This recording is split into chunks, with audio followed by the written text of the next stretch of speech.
ওদেরকে এক ঝলক ওপর থেকে দিয়ে দেখিয়ে দিই। এই জায়গাটার যে অগোছালো অবস্থা হয়েছিল না, সেদিনকেই দেখিয়েছি, সব গুছিয়েছি। আর দিদি রান্নাঘর পরিষ্কার পরিচ্ছন্ন করা হয়ে গেছে, এমনকি আমার ঘর ঝাড় দেওয়া মোছাও হয়ে গেছে। এখানে চালু, এবার তো ফেরার পালা। আমাদের অটো চলেও এসেছে, এই মনেছে আমি যেটা খুলতেও পারছি না। পেরেছি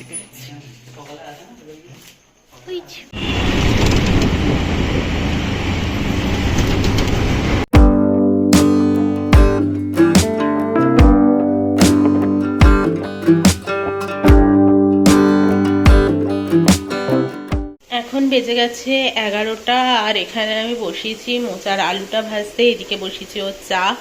নাকে নাকে কথাটা হচ্ছে ঠিক কথাই, তবে নাক দিয়ে ওই ঝরা ওই ব্যাপারটা বন্ধ হয়েছে। সেদিন খাওয়া হয়েছিল যেহেতু, তাই জন্য একটু ঘুমও পাচ্ছে। যাই হোক, আজকে রান্না হবে হচ্ছে পোস্ত দিয়ে সর্ষে দিয়ে একটু পাবদা মাছ করব, দুটো মোচা বানাবো। আর এখানে তো এই সর্ষে পোস্তটা বেটে রেখে দিয়েছি। এই হচ্ছে পরিস্থিতি। আর ওটা ওর জন্য ফ্রিজ থেকে বার করে রেখেছি আজকের ব্রেকফাস্ট। আমারও তাই ছিল, ওরও তাই। আর ওর চাটা অলরেডি বসিয়ে দিয়েছি। আর সন্ধেবেলা আজকে থাকবো না বাড়িতে, তাই কালকে সকালে অফিস যাবে ও, তার জন্য তো তোড়জোড় লেগে যাবে। তাই আমি চাই না সেরকম কিছু লাগুক। কালকের জন্য একটু মুসুর ডাল সেদ্ধ করে রেখে দিলাম, এটা এবার নামিয়ে দেবো। নামিয়ে ঠান্ডা হলে ফ্রিজে রেখে দেবো। বিকেলে আমাদের প্ল্যান আছে, সবটাই আস্তে আস্তে বলবো তোমাদেরকে। সবে তো আজকে সকাল থেকে ব্লগটা শুরু করলাম। এখন বাজে সকাল 11:30। জাস্ট ওয়েদারটা দেখো, মানে এই ওয়েদারে লোকে কি করবে আমি তো কিছু বুঝতে পারি না। মানে না হচ্ছে ঠিকঠাক ভাবে কাচাকুচি। এখন বাজে সকাল 11:30 আর চারদিকের ওয়েদারটা জাস্ট দেখো। মানে এই ওয়েদার তো কম্বল ছেড়ে বেরোতেই ইচ্ছে করে না। তারপর তো রান্না খাওয়া এসব আছে, আর যার জন্য আমাদের ঠান্ডাটাও লাগছে। আর আমাকে তো জানোই সকাল সকাল। আর যাই হোক, তোমাদেরকে এক ঝলক ওপর থেকে দিয়ে দেখিয়ে দিই। এই জায়গাটার যে অগোছালো অবস্থা হয়েছিল না, সেদিনকেই দেখিয়েছি, সব গুছিয়েছি। আর দিদি দিয়েছিল এই 3টে লিপস্টিকের শেড, তোমাদেরকে আমি পরে দেখিয়ে দেব। এই যে পেছনেই আছে, এই 3টে লিপস্টিকের শেড দিয়েছিল। আর এখানে আছে একটা 3 পিসের সেট। এইভাবে তোমরা দেখে নাও, আমি তোমাদেরকে পরে দেখাবো। এরকম একটা কুর্তি আছে সাইড কাট, আর আছে প্যান্ট আর ওড়নার সাথে। রান্নাঘর পরিষ্কার পরিচ্ছন্ন করা হয়ে গেছে, এমনকি আমার ঘর ঝাড় দেওয়া মোছাও হয়ে গেছে। এখানে চালটা ভিজিয়ে রেখেছি। এখানে কিছুই নেই, মোচাটা রয়েছে, আর কিছুই নয়। আর পাবদা মাছটা এখানে হয়ে গেছে। আজকেও ওরকম করেই করেছি, সেম। প্রমি আগের দিন ভীষণ ভালো খেয়েছিল, তাই জন্যে। আর এই মাছ না মাঝে, মানে উইকের মাঝে করা যায় না, কারণ টিফিন বক্সে দেওয়া যায় না, ভেঙে দিতে লাগবে তাহলে। আর ওর জন্য নিতেও চায় না। আর এই মোচাটা আমরা দুপুরবেলা খাবো।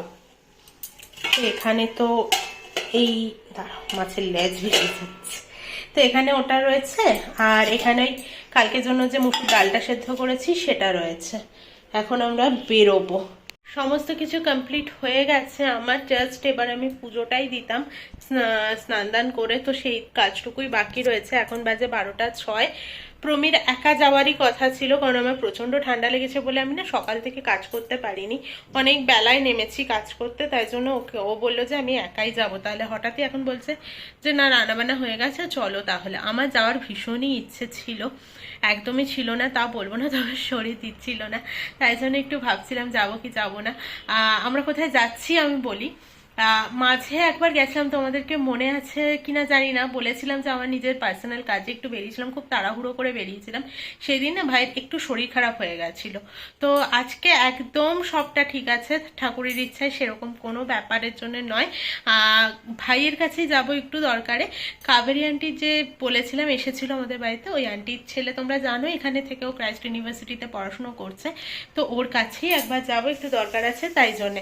আর ও আন্টির সাথে মাঝে মধ্যে আমার হোয়াটসঅ্যাপে কথা হয়, মানে পার্সোনালি কথা হয় দুজনে যখন, তখন আন্টির তো অবশ্যই, আমাদের মা বাবাদেরও যেমন মন খারাপ, আন্টিরও ঠিক তেমনই মন টন খারাপ আর কি। তো ভাই খুব তাড়াতাড়ি কলকাতায় যাচ্ছে, 23শে ডিসেম্বর বোধহয় যাচ্ছে ভাই। তো সেটা নিয়ে আন্টিরও ভীষণ আনন্দ। তার আগে আমরাও একবার ভাইয়ের সাথে দেখা করে আসছি, আর কিছুই নয়। তো চলো তাড়াতাড়ি এবার বেরোই। কারেন্ট ছিল না, যখনই বাড়ি থেকে বেরোতে যাবো, মানে ঘর থেকে বেরোতে যাবো, তখনই জাস্ট প্যাঁ প্যাঁ করে উঠলো ইনভার্টারটা। বুঝলাম যে কারেন্টটা এলো, মনটা ভালো হয়ে গেল। নাহলে না হেঁটে হেঁটে নামতে হতো এই আর কি। আর বিকেলেও আমরা বাড়িতে থাকবো না, তাহলে এতটা তাড়াহুড়ো লাগতো না সকালটাতে।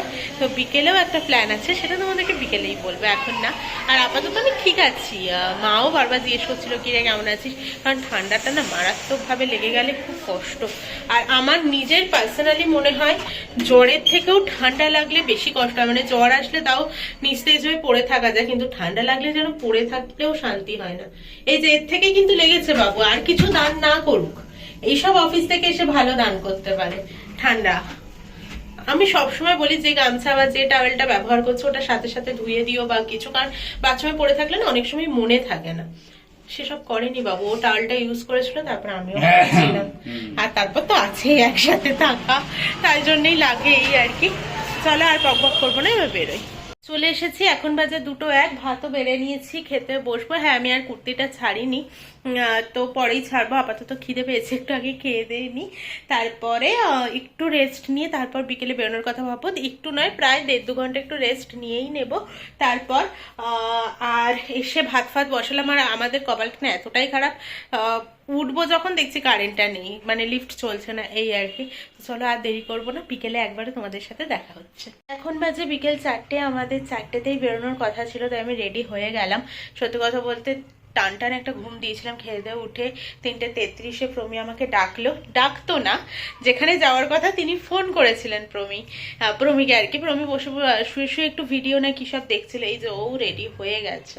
তো ও বুক করছে অটো, কারণ মোটামুটি ম্যাপে 53 মিনিট মতো দেখাচ্ছে এখান থেকে যেতে, টাইম লাগবে। তাই জন্য স্কুটিটা আমরা অ্যাভয়েডই করছি। তার মধ্যে ঠান্ডা, বুঝতেই পারছো, আর ওয়েদার এখনও রোদ ওঠেনি, তাই জন্যেই ফেরার সময় একটু রাতও হয়ে যাবে, ঠান্ডা লাগবে, আর অতটা রাস্তা স্কুটি না নেওয়াই ভালো। তাই আমরা অটো করেই যাবো, রিল্যাক্সে যেতে পারবো, আর ফেরার সময় বুক করে নেবো, তাহলেও আসতে পারবো ঠিকঠাক। আমরা যাচ্ছি স্নেহাশিসদার অনুরূপার বাড়িতে, ওরা তো ফ্ল্যাট চেঞ্জ করেছিল, তোমাদেরকে বলেইছিলাম। পুজোর পর থেকে এসে আমরা প্ল্যান করছি, অনুরূপার সাথে রোজই প্রায় কথা হচ্ছে, হোয়াটসঅ্যাপ ফোন এরকম হচ্ছে, আর ওর সাথেও স্নেহাশিসদার কথা তো হয়, কিন্তু যাবো যে সেই টাইমটা করে উঠতে পারছিলাম না। এক শনিবার তোমাদেরকে বলেছিলাম, মনে আছে কিনা জানি না, যে আমাদের প্ল্যান ক্যান্সেল হয়েছে। যেই সপ্তাহে অতনুকে খাইয়েছিলাম আমাদের বাড়িতে, তার আগের দিন শনিবার দিন যাওয়ার কথা ছিল, কিন্তু প্রমির অফিস থাকার কারণে আমরা যেয়ে উঠতে পারিনি। এড়িয়ে তো যাচ্ছিলাম, দেখো চলে গেছে কারেন্ট, আর অটো বুক হয়ে গেছে, চলে আসছে প্রায়। তাই আর দাঁড়িয়ে থেকে বা ওয়েট করে তো লাভ নেই, স্কুটি হলে তা আমরা দেখতাম ভেবে। কারণ কি যে হচ্ছে আজকে বুঝতে পারছি না, যাতায়াত করতে গিয়ে চলে যাচ্ছে। আরে দেখো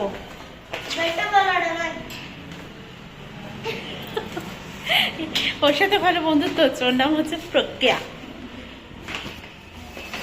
বেরিয়ে পড়েছি, কিছুটা রাস্তা চলেও এসেছি, কিন্তু দেখাচ্ছে ঘন্টাখানেক লাগবে। তাই আর আমি প্রমে বলছিলাম যে ব্যাঙ্গালোরের মধ্যে এখান থেকে এইটুকুর ব্যাপার 1 ঘন্টা নাকি লাগবে, জ্যামের জন্যই দেখাচ্ছে, অবশ্যই 1 ঘন্টার বেশিই দেখাচ্ছে। তো জ্যামের জন্যই দেখাচ্ছে, আর তার মধ্যে সানডে আছে, তার উপর এটাই পিক টাইম লোকের বেরোনোর। আমরাই ভুল টাইমে বেরিয়েছি, আমরা যদি একটু 3:30 নাগাদ বেরিয়ে যেতে পারতাম, তো আমার ঘুমের জন্যই হয়নি, বুঝতে পারছো। 2খানা সেজিন কালকে খাওয়া হয়েছে, কিন্তু সেই আন্দাজে কালকে ঘুম হয়নি, চক্করবাজি দিয়ে বেরিয়েছি কালকে, তো ওই জন্যে আজকে ঘুমটা হচ্ছিল। তাও প্রবী বলেছিল আজকে আর একটা খেয়ে নাও, তুমি পুরো চাঙ্গা হয়ে যাবে। আমার আর চাঙ্গার দরকার নেই, আমি আর ওষুধ খাবো না।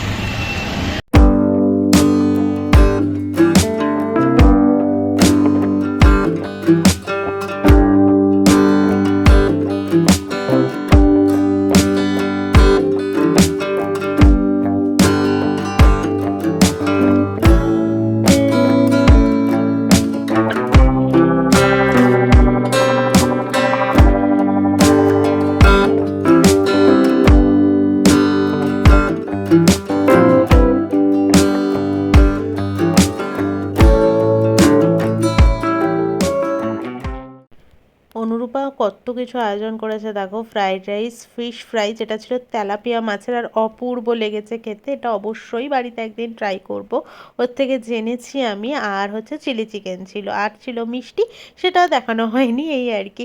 তো বেশি খাওয়া যাবে না, কারণ এরপর বাড়ি ফিরতে হবে।